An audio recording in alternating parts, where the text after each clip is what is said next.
नमस्कार दोस्तों, आप सभी का हमारे YouTube चैनल रोजगार एंड एंटरटेनमेंट में स्वागत है।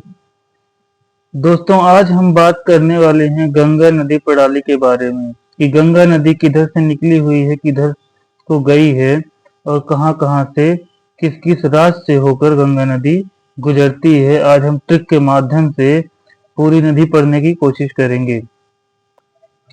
सबसे पहले देखें दोस्तों, तो गंगा नदी हमारी उत्तराखंड उत्तराखंड के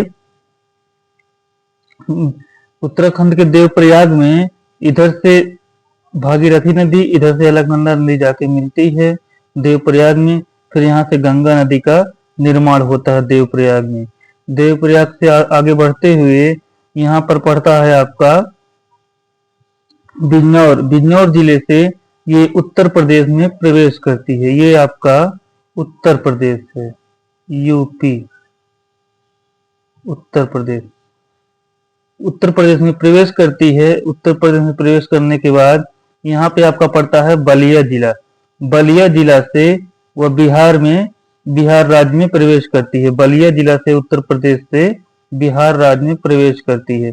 फिर बिहार राज्य में होते हुए फिर वह झारखंड में प्रवेश करती है। बिहार के बाद झारखंड में प्रवेश करती है। उसके बाद झारखंड के बाद गंगा नदी आपकी पश्चिम बंगाल में चली जाती है। पीवी पश्चिम बंगाल में चली जाती है।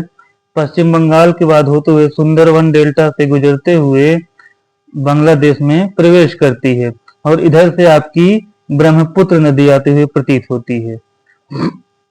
दोनों नदियां आपस में जाके चांदपुर नामक स्थान पर मिलती हैं और वहां पर निर्माण होता है।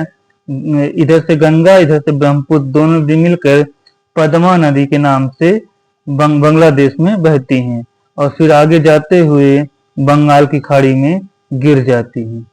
दोस्तों, एक बार फिर हम देखते हैं पूरा किस तरीके से, कहां से कैसे नदी गुजरी है। हाँ दोस्तों, सबसे पहले देखें तो भागीरथी और अलकनंदा नदी दोनों मिलकर देवप्रयाग में गंगा नदी का निर्माण करती है। गंगा नदी आपकी दोनों मिलकर बनती है। भागीरथी और अलकनंदा नदी मिलकर देवप्रयाग में गंगा नदी का निर्माण करती हैं।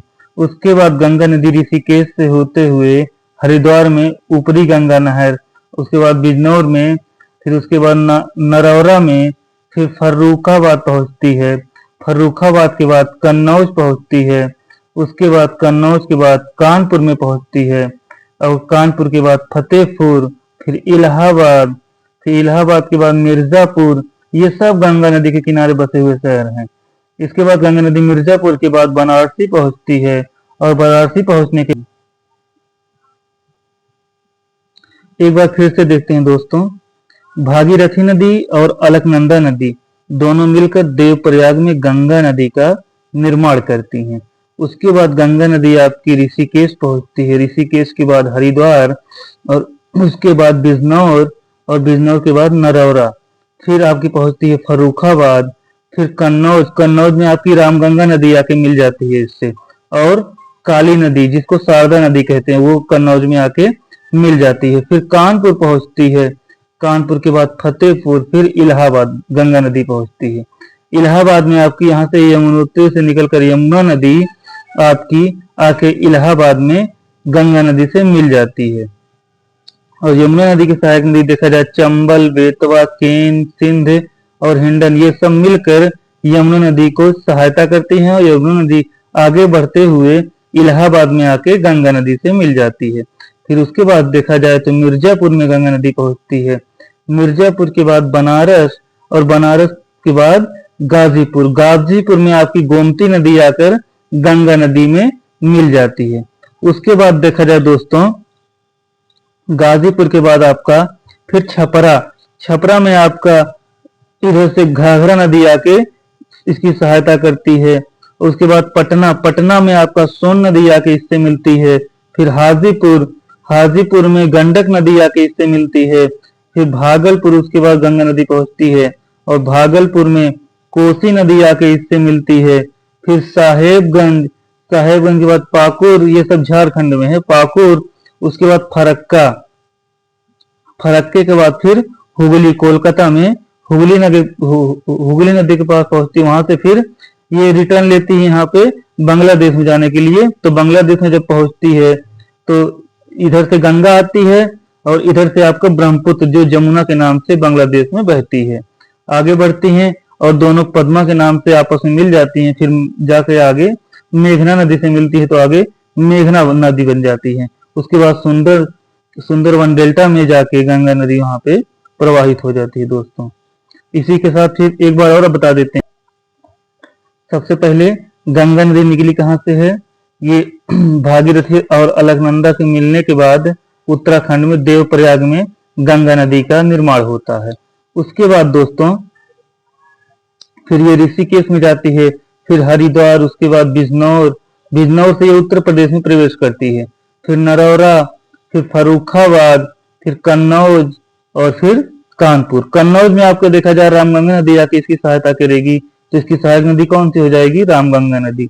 और फिर कन्नौज में ही काली नदी आके इसमें सपोर्ट करेगी, तो इसकी काली नदी भी सहायक नदी हो जाएगी। फिर आगे कानपुर में जाएगी, फिर फतेहपुर, फिर इलाहाबाद में आपका ये यमुनोत्री से होती हुई यमुना नदी इसकी सहायता करने के लिए इलाहाबाद में आएगी।